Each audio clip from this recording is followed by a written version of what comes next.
70 police वाले और 60 आम नागरिक दोनों इंजर्ड हैं, दोनों हॉस्पिटल में हैं और दोनों एक दूसरे के दुश्मन नहीं बल्कि एक सिस्टम के शिकार हैं। आज हम टीवी न्यूज़ की तरह चिल्लाएंगे नहीं और ना ही किसी एक पार्टी को ब्लेम करेंगे। आज हम आराम से बैठ के समझेंगे कि ये नौबत आखिर आए क्यों और ये एक इंसिडेंट हमें इंडिया के फ्यूचर के बारे में क्या बड़ा वार्निंग साइन दे रहा है। तो बेसिकली हुआ क्या, सोनम वांगचुक वही रियल लाइफ फुनसुक वांगचुक ने 3 इडियट्स को वो और उनके हजारों सपोर्ट लेह से दिल्ली पैदल चल के 1000 किलोमीटर 1 महीने की पद यात्रा। उनकी डिमांड काफी सिंपल, 6th शेड्यूल का प्रोटेक्शन। अभी ये 6th शेड्यूल सुनने में किसी बोरिंग सिविक्स चैप्टर जैसा लगता है।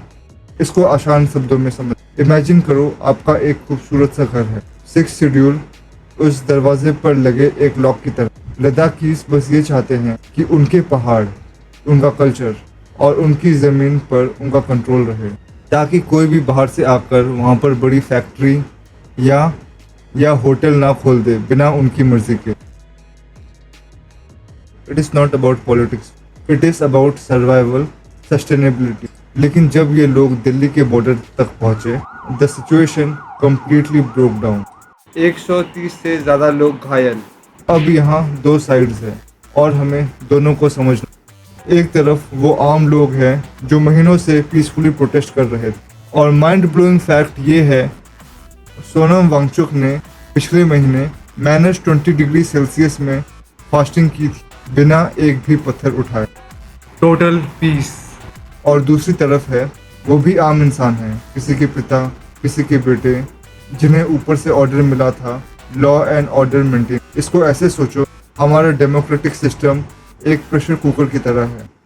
प्रोटेस्ट जो होते हैं ना, वो उस कुकर की अगर अंदर फ्रस्ट्रेशन और गुस्सा बढ़ रहा है तो सीटी बजने देना ताकि प्रेशर नहीं। अगर आप जबरदस्ती उस सीटी को दबा दोगे, उसे ब्लॉक कर दोगे तो कुकर फट जाएगा। दिल्ली बॉर्डर पर पुलिस और सिविलियंस दोनों उसी फटे हुए प्रेशर कुकर की तरह। Have you notice something? हर बार बात लाठीचार्ज और रोड ब्लॉक पर ही क्यों रुकती है? क्यों आजकल?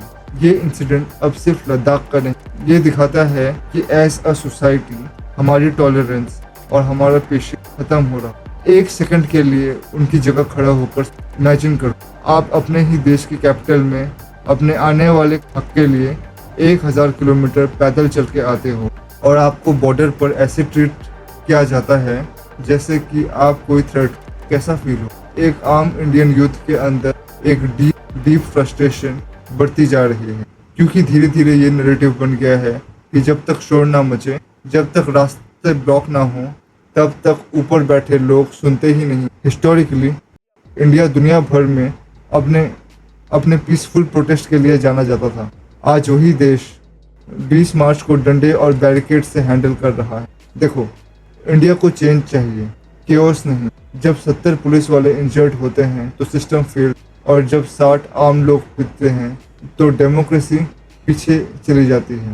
प्रोग्रेस तब आती है जब टेबल पर बैठ डायलॉग होता है, जब डिसीजन मेकर्स आगे आकर बात करते, बजाय इसके कि वो फोर्स का यूज कर। जिम्मेदारी दोनों तरफ है।